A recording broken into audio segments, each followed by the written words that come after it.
Nandito kami sa Alphamart. Alphamart.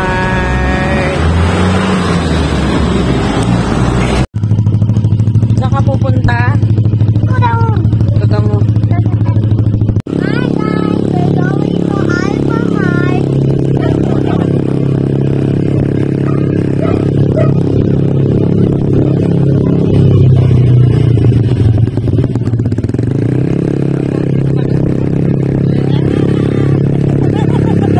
Yes guys, you heard it right. Nandito kami ngayon sa Alphamart para mag-rush grocery shopping, ganon.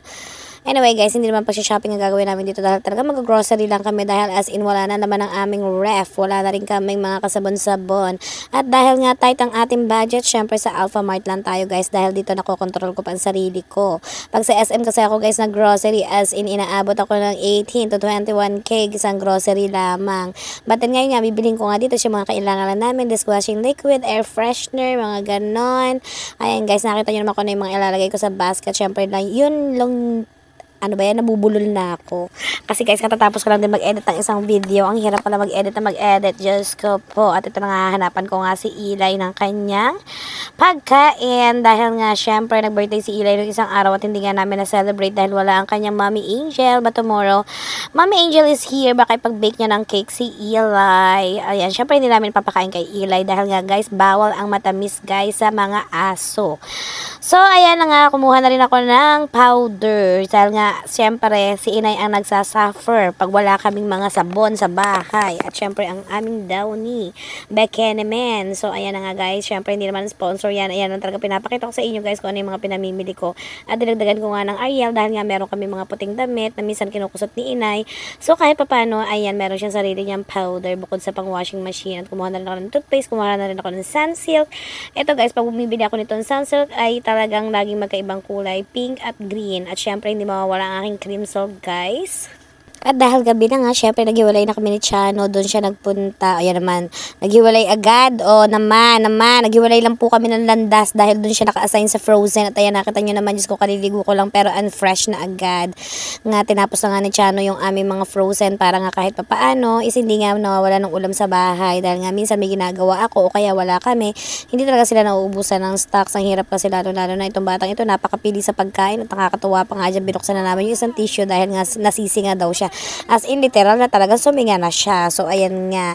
Kukuha ko ng madaming tissue, guys. Siyempre, we can't live without tissue. Napakadami talaga ng tissue namin na kailangan sa bahay. Dahil nga, nakikita nyo naman na talagang hindi ako gumagamit ng basahan sa lababo. Lalo na pag nagluluto po ako. Ayan, gumagamit sila. Pero, sabi nga ni Chris Helda, bakit daw ang bahay ko ay walang basahan sa kamay. Dahil ang totoo lang po, ang ginagamit ko talaga is tissue.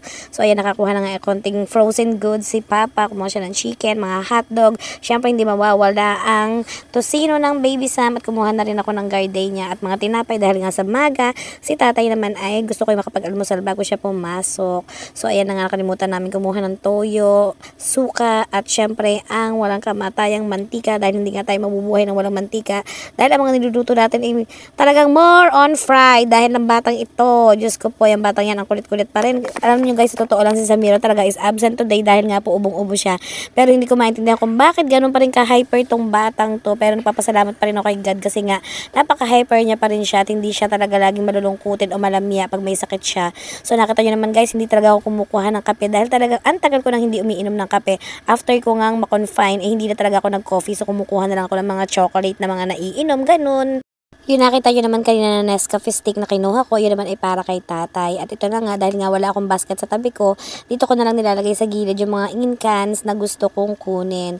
O diba? At itong batang ito, may sarili ding mundo, kuha na pa rin ng kuha. Alam naman yung bawal sa kanya ang matatamis. Ay, Diyos ko, kailan ba naman ako mananalo sa anak ko? Ganyan din ba kayo? Yung mga nanay, alam niyo yung minsan kahit bawal sa mga anak ninyo, hindi tayo manalo-nalo. Minsan babawalan ko, pero mamaya, gano'n na naman. Okay. At ayan na nga, hindi mawawala ang pure food. Siyempre, nag-i-stock talaga ako ng mga dilata guys. Dahil minsan pag breakfast, lalo na pag nandito si ate, ayan, tsaka si Sam, pure foods lang talaga yung kinakain nila na corned beef. But anyway, kukuha pa rin dyan ako ng iba. Yan, ligo, sardinas. Ako talaga minsan nag-crave ako ng sardinas. At ayan na nga, dumating na nga si Papa. At ayan, inipat ko na nga sa kanya maling, ganun guys. Pero hindi naman kami lagi nakadilata, na i-stack lang din naman talaga yan. Ayan, in case of emergency lang, pag walang-wala na talaga kang naman yung aming ref. Syempre nga, minsan alternate din naman. Pag madalian, ayun, gusto namin ng sausage o kung ano-ano man. Ako talaga mahilig akong kumain ng sardinas at hindi ko nga ginigisa kasi nilalagyan ko lang siya ng asin. At kung may kalamansi din naman, nilalagyan ko. Ewan ko ba, bakit hindi ko bet yung ginisang sardinas? Mas gusto ko pa na hindi siya niluluto. So, bumili na nga rin ako ng Carne Norte na CDO, na corned beef. Ayan, dahil naman nila chin-chin.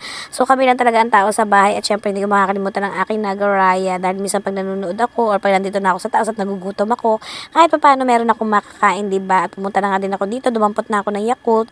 Ang hinahanap ko talaga is delight, guys, pero wala nga delight. At ayan, kinuha ko rin si Sam ng ibang mga tinapay dahil para pag nagutom siya or baon niya sa school. Kaya lang ang problema, tingnan nyo naman ang hawak, cheesy.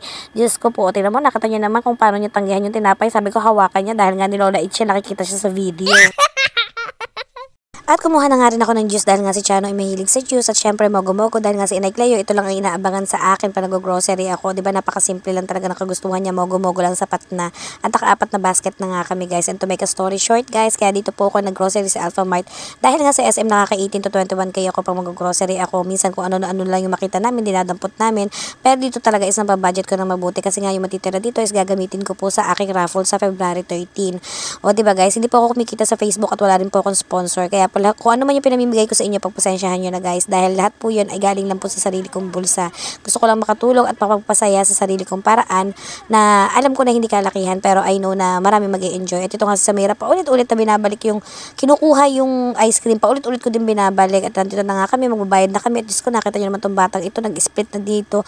Diba? Ganyan siya ka-hyper guys, kahit may nararamdaman siya, natatawa na nga lang ako. At sabi ko nga sa kanya, ipumirme na nga siya. So sabi ko dito ka sa harapan ko, at frozen pa nga lang yung kinukwenta. Ayan, agad yung babayaran natin, nasa 3K na.